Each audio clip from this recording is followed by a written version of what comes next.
Makaa shwari, unyama uko vizuri? Karibuni sana Bongo. Shukran sana, vitu vingi sana vimehappen, lakini jana moja kati ya msanii mkubwa kutoka hapa Bongo, Diamond Platinum, amefanya show Paris, au sio bana, Ufaransa kule, akiwa na mwamba Fally Ipupa kutokea DRC Congo, mwamba wa Frankfurt, na tumeshuhudia namna ambavyo show ilivyokuwa na ukubwa na vitu kama hivyo. Tukianza kwenye hilo show, tupate uchambuzi wako juu ya ubora ambao walionyesha Diamond Platinum kwenye show ya jana, kuzingatia yeye amemsindikiza tu Fally Ipupa. Namba 1 Tanzania, namba 1 East Africa, yupo kwenye top level kwa wasanii wakubwa barani Afrika. Naisema zaidi ya mara moja. Msanii mkubwa unapimwa kwa matendo makubwa na sio kuimba nyimbo kwa ustadi huyo ule. Nimechambua kupitia Upopo Podcast leo. Nimesema ukitaka kujua msanii huyu ni mkubwa na inabidi apewe heshima, lakini vile vile msanii abaki kuwa relevant kwenye muziki wake. It's not about kufungua koo, kuimba kwenye toni za juu. It's okay, watati finali, mbona mwitikie jamani? It's okay, lakini swala la kuimba, wanaimba watu wengi sana. Yani ukali wa kuimba, Tujitown kuna watu wanaimba vibaya mno kwenye dunia hii ya leo. Bro, trust me, na wako mtaani wajatoka. Yeah. Wewe ushapata nafasi, talent yako imefanya sisi tukuone. Mbosso, umeshaimba, tunajua wewe msanii mkali. Alikiba, Diamond, Harmonize, msanii mkali. What next? Ndio kitu ambacho kinawashinda wasanii wengine. Hamna uchawi Diamond anapowapita hawa. Ni kufanya vitu vya tofauti ambavyo Bongo sisi hatujazoea kuviona. For instance, jukwaa kama lile la Paris pale, watu 80,000 kwenye uwanja mzee. Ile ni zaidi ya O2 Arena, hivyo unaelewa hiyo? Yeah. Diamond anaenda kuperform, kuzichangamkia fursa kama ambavyo mara zote tunazungumza. Ni mtu ambaye anaiona fursa mbele. Trust me, Diamond anaweza sio amelipwa chochote kwenye ile show.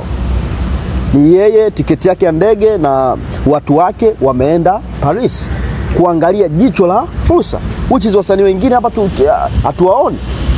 Kwa hiyo ukiniuliza tathmini yangu kwenye show ile ambayo Diamond ameenda kuifanya pale Paris, inaonyesha na inatofautisha sasa levels, inaitwa levels zimeonekana kati ya wasanii local na wasanii international. Juzi hapa nilikuwa nazungumza kuhusu hii, watu wakawa wamenishambulia kinoma bwana. Wasanii wote ni wa kimataifa. Wote wa nani? Unapigwa Kenya wanasema wa kimataifa. It's not about Kenya, East Africa tumepomaliza, twendeni nje, twendeni mbali. Sasa imagine bababak imepigwa kwa Masava pale. Umesikia vile viepe kaka mkubwa Kawabe Media? Nimevisikia baba. Au nimevisikia mimi peke yangu? Mimi nimevisikia baba. Chips na kaango tu. Tukizungumza watu wao, bwana unamwongelea sana positive Diamond. He deserves. Anafanya vitu vikubwa. Kwa nini tusiseme? Haya basi. Show ya Paris Diamond kazingua. Show mbovu. Kuna mtu atanielewa mimi nikisema hivi hapa? Lakini ndio ukweli.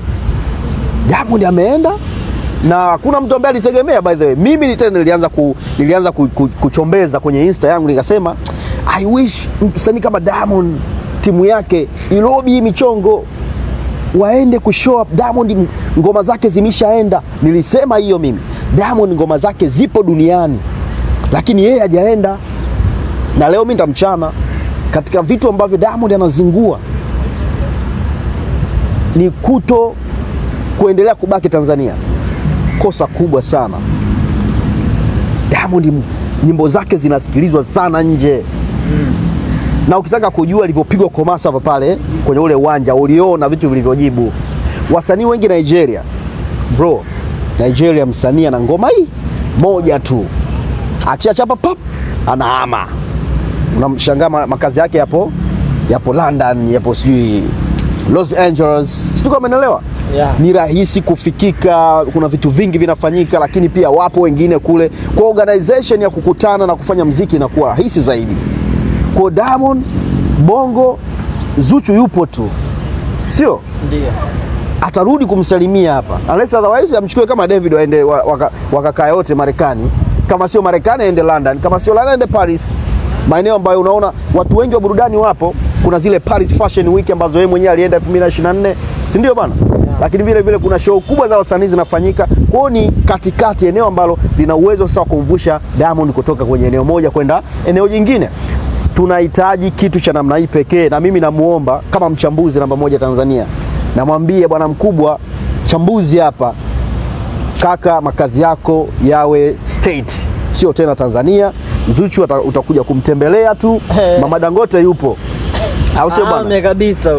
Yani hapa sisi hatumuhitaji Diamond akakae kule afanye mziki wake, na ndio njia ambayo wasanii wengi wakubwa Afrika wanaifanya na wamefanikiwa kuifanya. So kingine ambacho natamani kumshauri ajue, nenda kafanya assessment kwenye ngoma zake, aina ya ngoma nyingi anazofanya Diamond.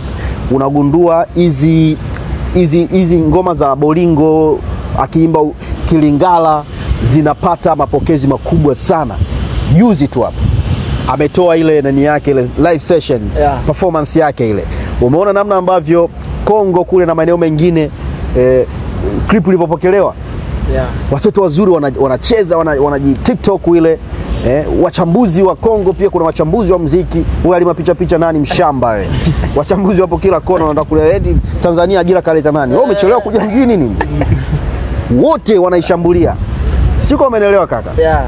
Na numbers pia kwenye YouTube channel, kaangalie Inama na Fally Ipupa, kaangalie wimbo wa ambao amefanya na Koffi Olomide, namna ambavyo imepata mapokezi makubwa. Kwa hiyo ajue miongoni mwa maeneo ambayo Diamond anayaweza sana ni pamoja na kutengeneza ngoma hizi hapa. Kwa hiyo hii territory yake hii aendelee kuikumbatia.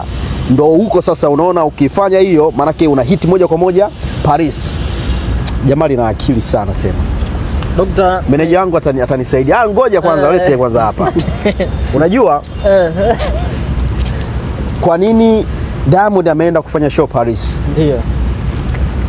Kwa sababu anajua kuna nyimbo alizifanya ambazo target yake zilikuwa ni hawa watu wa Kongo. Na wapi Paris, Ufaransa, kuna Wakongo wengi sana na Waafrika wengi kuliko watu wenye ngozi nyeusi, wapo wengi mno. Kwa hiyo alijua kabisa nikienda kule naenda kukutana na watu ambao walikuwa wanaipenda Inama, wanaipenda na vitu kama hivi. Lakini vile vile kupima upepo, lile hiti ambalo amelitoa lile Komasava limefika. Diamond anajichelewesha mwenyewe.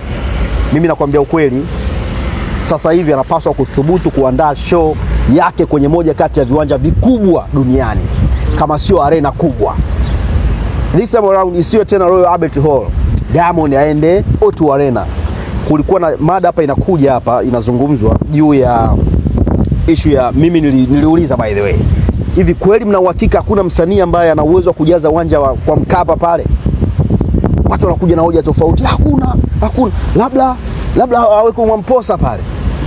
Mwamposa vipi? Kwa logic ya kawaida Diamond Retro Tour ameenda kufanya Mwanza, sio? Mwanza kiingilio cha chini shilingi 50,000. Cha chini, wakati wengine wakaenda kufanya ndo VIP. Cha juu shilingi 5,000,000 bro. 5,000,000 kulikuwa na meza zaidi ya 7 Mwanza, zimeisha sold out mapema. Nani tamshinda shilingi 20,000 ya kujaza kwa Mkapa pale?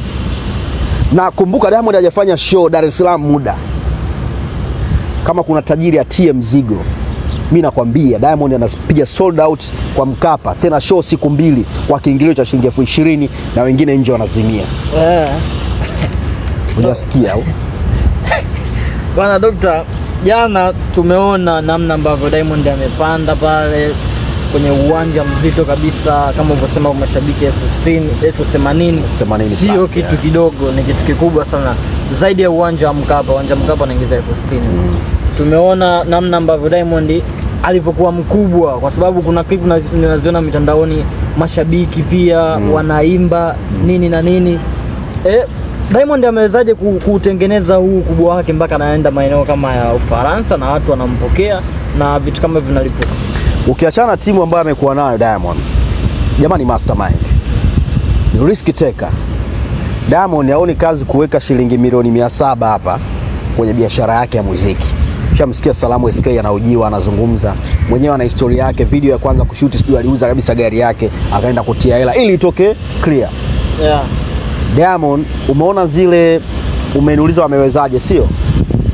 Umeona zile hii Rolls Royce anayotembelea B+, unaona maisha anayoishi expensive, kupanda jet na nini, zile ni risk taking, zile zinamuongezea value msanii. Mwisho wa siku watu ambao wanaishi nje ya Tanzania, mataifa mengine wanamwangalia kwa ukubwa huo.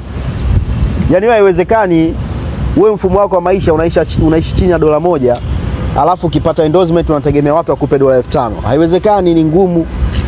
Kwa hiyo ni lazima ujiposition kwenye hilo eneo na inahitaji consistency.